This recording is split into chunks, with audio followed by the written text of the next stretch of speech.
Maradona ও মেসির মতো হাত দিয়ে গোল করে বিপদে পড়েছেন নেইমার জুনিয়র। আর্জেন্টাইনদের মতো নিখুঁত হয়নি এই হাত দিয়ে গোল দেওয়া তাই দেখতে হলো লাল কার্ড। ম্যাচ শেষে বললেন, আমাকে ক্ষমা করে দেন। নেইমার ব্যর্থ চেষ্টা নিয়ে আরো বিস্তারিত থাকছে প্রতিবেদনে। ম্যারাডোনা থেকে মেসি যে অন্যায় করে ব্রাজিল ভক্তদের ট্রলের শিকার হচ্ছেন, এখনও সেই ভুলটি করলেন নেইমার জুনিয়র। তাও আবার পারফেক্টলি করতে না পেরে দেখেছেন লাল কার্ড। তাতে বড় বিপদে পড়েছে তার ক্লাবও। ম্যাচের তখন ৭৫তম মিনিট সান্তোসের একটি আক্রমণে বোটাফেগো গোলকিপার বল ঠেকালেও বিপদমুক্ত করতে পারেননি।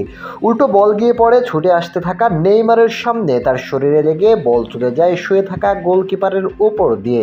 নেইমার হ্যাট করতেই হয়তো এগিয়ে যাচ্ছিলেন, কিন্তু পাশ থেকে বোটাফেগোর একজন পা উড়িয়ে বল বাইরে পাঠানোর চেষ্টা করলে এর আগেই হাত দিয়ে বল জালে পাঠিয়ে দেন নেইমার জুনিয়র।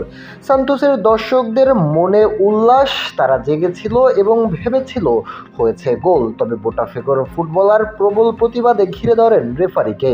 নেইমার তখন মাথায় আঘাত পেয়ে বা আঘাত পাওয়ার ভঙ্গিতে শুয়ে আছেন মাটিতে। হাত দিয়ে গোল করার ব্যাপারটি ধরতে পারেননি রেফারিও। নেইমারকে আরেকটা হলুদ কার্ড দেখান তিনি।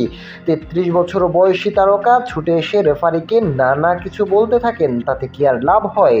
পরপর ২ হলুদ কার্ড দেখে তার লাল কার্ডে পরিণত হয়েছে, যে কারণে তাকে বাদ পড়তে হয়েছে ম্যাচ থেকে এবং যার সুবিধা লুটেছে প্রতিপক্ষ। অবশ্য এই ঘটনার ক্ষমা চেয়েছেন নেইমার জুনিয়র। সান্তোসের হারের দায়ে নিজের কাঁধে নিয়ে নেইমার বলেন, আমি একটি ভুল করেছি, আমাকে ক্ষমা করুন। আজকে আমি যদি বাইরে চলে না যেতাম, নিশ্চিতভাবেই ৩টি পয়েন্ট পেতাম আমরা। ৩ পয়েন্ট না পাওয়ার দায় আমাকেই দিতে পারেন। নেইমার বিদায়ের পর অবশ্য ভুগতে হয় তার দলকে। ম্যাচের ৮৬ মিনিটে আর্তুর গিমারেজ গোল করে ম্যাচটাই জিতিয়ে দেন বোটাফেগোকে। এই হারের পর ব্রাজিলিয়ান লিগের রিলিগেশন জোনেই চলে গিয়েছে সান্তোস। ১১ ম্যাচ থেকে তাদের অর্জন মোটে ৮ পয়েন্ট। পয়েন্ট টেবিলের শীর্ষে আছে আরেক ঐতিহ্যবাহী ফ্লামেঙ্গো। ১১ ম্যাচে তাদের অর্জন ২৪ পয়েন্ট।